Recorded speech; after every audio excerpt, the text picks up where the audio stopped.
अहम खबर आप तक पहुंचाएंगे। एक मरतबा फिर से बात करेंगे हम मामले के हवाले से। पाकिस्तान के बैलिस्टिक मिसाइल प्रोग्राम में मुबैना ताउन करने पर अमरीका ने 4 कंपनीज पर पाबंदियां आयद कर दी हैं। पाकिस्तान ने पाबंदियां मुतासिबाना करार दे दी हैं। तर्जुमान दफ्तर खारजा का कहना है कि पाबंदियों का फैसला अफसोसनाक है और गैर मुनसिफाना है। हम बात करेंगे, हमारे साथ मौजूद हैं सलमान अवान, हमारे नुमाइंदा खुसूसी में ज्वाइन करें। सलमान, दफ्तर खारजा की जानिब से तो इस पर मौक़िफ़ सामने आ चुका है, बताएगा इस हवाले से क्या रद्द-ए-अमल आ रहा है पाकिस्तान की जानिब से मजीद?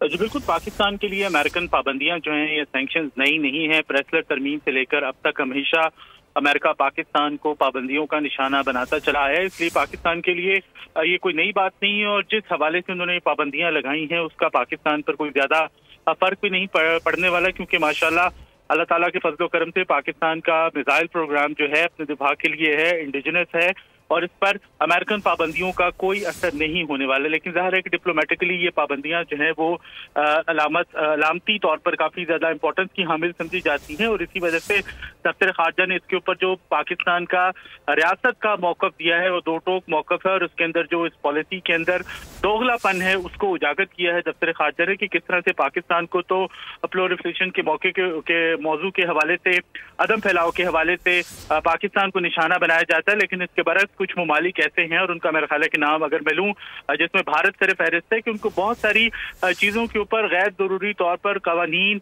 आलमी कन्वेंशन और जो इंटरनेशनल लॉज हैं उनके बरक्स अमेरिका की जानिब से हमने देखा है माजी में भी खुली छूट जो है वो दी जाती है। अगर पाकिस्तान का बैलिस्टिक मिसाइल प्रोग्राम अमेरिका को खटकता है तो भारत का बैलिस्टिक मिसाइल प्रोग्राम जो है उसके ऊपर अमेरिका ने आंखें क्यों बंद की हुई, और पाकिस्तान तो ये बात बिल्कुल वाज़ह कर चुका है। हर बार पाकिस्तान का हमेशा से यही मौक़िफ़ रहा है कि पाकिस्तान की तमाम तर स्ट्रेटेजिक सलाहियतें उसके अपने दिफा के लिए हैं, खित्ते में एक इस्तेहकाम को बरकरार रखने के लिए है। सलमान हमारे साथ ही मौजूद रहेगा, ब्रिगेडियर रिटायर्ड मसूद अहमद खान हमें ज्वाइन कर चुके हैं, उनसे इस मामले पर जरा उनका मौक़िफ़ ले लेते हैं। सर बहुत शुक्रिया बोल न्यूज़ को वक्त देने के लिए। कहिएगा, ये जब खबर सामने आई है तो सभी की जानिब से ओवरऑल पूरे पाकिस्तान की जो नेशन है उनकी जानिब से काफ़ी ज़्यादा इस पर नाराज़गी का इजहार किया गया है। क्या समझते हैं इन पाबंदियों की क्या वजह हो सकती है?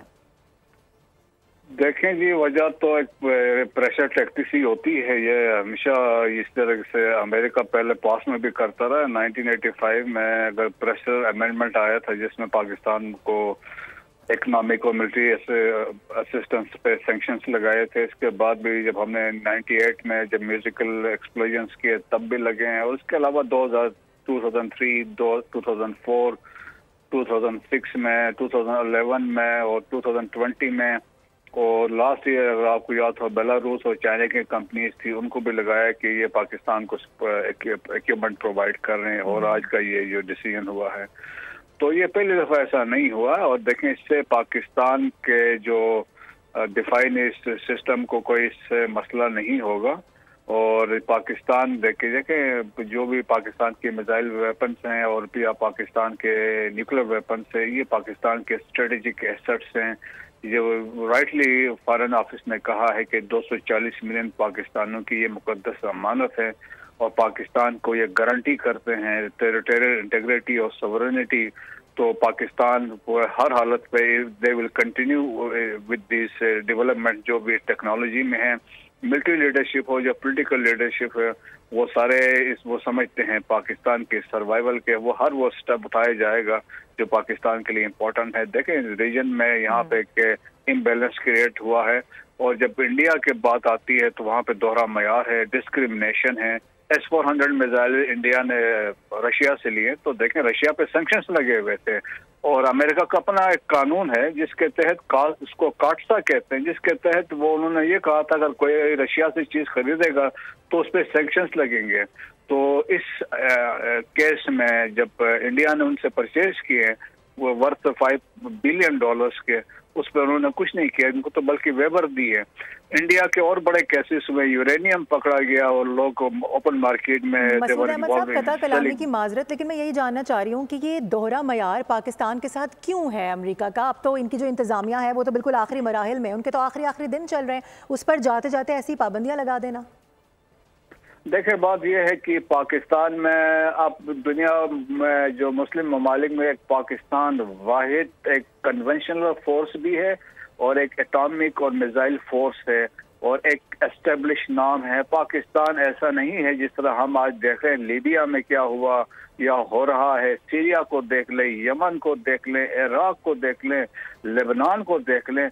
वो समझते पाकिस्तान आर्मी है जो समझती है एज लॉन्ग एज ये मजबूत है, दिफाई कुव्वत मजबूत है, इनको कोई नुकसान नहीं पहुंचा सकते हैं। सेकेंडली देखे चाइना यहाँ पाकिस्तान में डेवलपमेंट कर रहा है, सी पैक है, that is part of BRI, तो उससे पाकिस्तान को भी फायदा है, चाइना को भी फायदा है। और पाकिस्तान एक शॉर्टेस्ट एनर्जी कॉरिडोर प्रोवाइड करता है to central Asian republics. Central Asian republics को एक्सेस हम दे रहे हैं, गवादर में दे रहे हैं, कराची पोर्ट में दे रहे हैं, पोर्ट कासिम में दे रहे हैं। तो पाकिस्तान में से डेवलपमेंट होगी और दुनिया भर सारे जो अमेरिका और जो वेस्टर्न कंट्रीज है वो चाइना को कंटेन करना चाहते हैं और उसके लिए इंडिया को यूज करते हैं। तो दैट्स वाई इंडिया की जो चीजें होती है वो इग्नोर करते हैं, चाहे वो वेपन्स खरीदे, चाहे वहाँ मुसलमानों के साथ जो कुछ वहाँ पे कर रहे हैं तो वो इग्नोर करते हैं।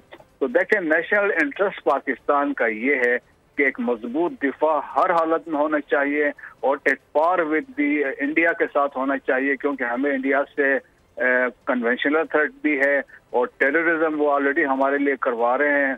तो बैलेंस ऑफ पावर के लिए ये जो वेपन सिस्टम है, देखो उनको तकलीफ तो असल में पाकिस्तान के लॉन्ग रेंज वेपन मिसाइल से है, वो शाहीन से है।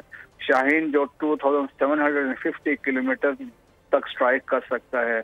तो पॉलिटिकल और मिलिट्री टारगेट जो इंडिया के डीप में होंगे वो पाकिस्तान इसको स्ट्राइक कर सकता है। अच्छा, मसूद अहमद साहब हमारे साथ ही मौजूद रहेगा। मेजर जनरल राइट जाहिद महमूद साहब हमें ज्वाइन कर चुके हैं। सर बहुत शुक्रिया बोल रही हूँ, उसको वक्त देने के लिए। कहिएगा ये जो एक फैसला लिया गया है अमेरिका की जानिब से, इस पर पाकिस्तान का जो दफ्तर खारजा है उसकी जानिब से रद्द अमल भी आ चुका है। किस तनाजुर में आप इस मामले को देख रहे हैं, इस पाबंदी को देख रहे हैं? जी, ये नहायत ही एक गैर मुनसिफाना और पाकिस्तान और का जो इस रीजन में एक बैलेंस है, सिक्योरिटी बैलेंस, उसको डिस्टर्ब करेगा। और मैं तो इसको पाकिस्तान की खुद मुख्तारी के ऊपर, पाकिस्तान के जो इलाकाई अमन की कोशिशें हैं उनके ऊपर एक हमला करार दूंगा। और ये एक ग्रेटर डिजाइन का मुझे एक उसके बीच में से एक एलिमेंट नजर आ रहा है। आप देख रहे हैं ईरान में जंग पहुंच चुकी है, ईरान के ऊपर भी सैंक्शन इन्हीं दिनों में लगाई गई हैं। तो उसके साथ पाकिस्तान को को रिलेट कर देना, इंटरनेशनल कम्युनिटी को एक ये तासुर भी देने की कोशिश की है कि पाकिस्तान भी इन्हीं फोर्सेस के साथ खड़ा है, जबकि हमारा जो प्रोग्राम है ये पाकिस्तान के लिए, पाकिस्तान के तहफ़्फ़ुज़ के लिए। भारत को जो खुली छुट्टी दी हुई अमेरिका ने, उनके साथ डिफेंस डील्स कर रहे हैं। कभी उनके साथ वो 4.5 बिलियन की डील्स करते हैं, UAVs की उनकी डील्स हो रही हैं, टेक्नोलॉजीज की डील्स हो रही हैं, स्ट्रेटजी की डील्स हो रही हैं। फिर S-400 जो रशिया से वो लेते हैं तो उस पर कोई पाबंदी नहीं होती, लेकिन पाकिस्तान जब रशिया के साथ कोई डील करता है तो उस पर पाबंदी आ जाती है। तो बेसिकली पाकिस्तान को एक रिस्ट्रिक्ट करना चाह रहे हैं। जो उनकी इंडो पैसिफिक स्ट्रेटजी है उसके बीच पे जो वॉच डॉग का या जो क्लेम करता है इंडिया के नेट सिक्योरिटी प्रोवाइडर का, उस रोल को वो एनहांस कर रहे हैं चाइना को काउंटर करने के लिए। तो ये कदम तवाज़ुन पैदा कर देगा पूरे रीजन में और ये पूरे रीजन के अमन के खिलाफ एक बहुत बड़ी ये साजिश मैं इसको कहूँगा। सही है। अच्छा जाहिद, पाकिस्तान जी जी जी पाकिस्तान का जो प्रोग्राम्स हैं, हमारे मिसाइल प्रोग्राम हो, हमारी दिफाई प्रोग्राम जितने भी हैं, हमारी सिक्योरिटी फोर्सेज, ये अमन की फोर्सेज है। हम तो सिर्फ अपने हमारे किसी मुल्क के खिलाफ कोई डिजाइन नहीं है, कोई नेगेटिव प्लान नहीं है, किसी को हम हिट नहीं करना चाहते।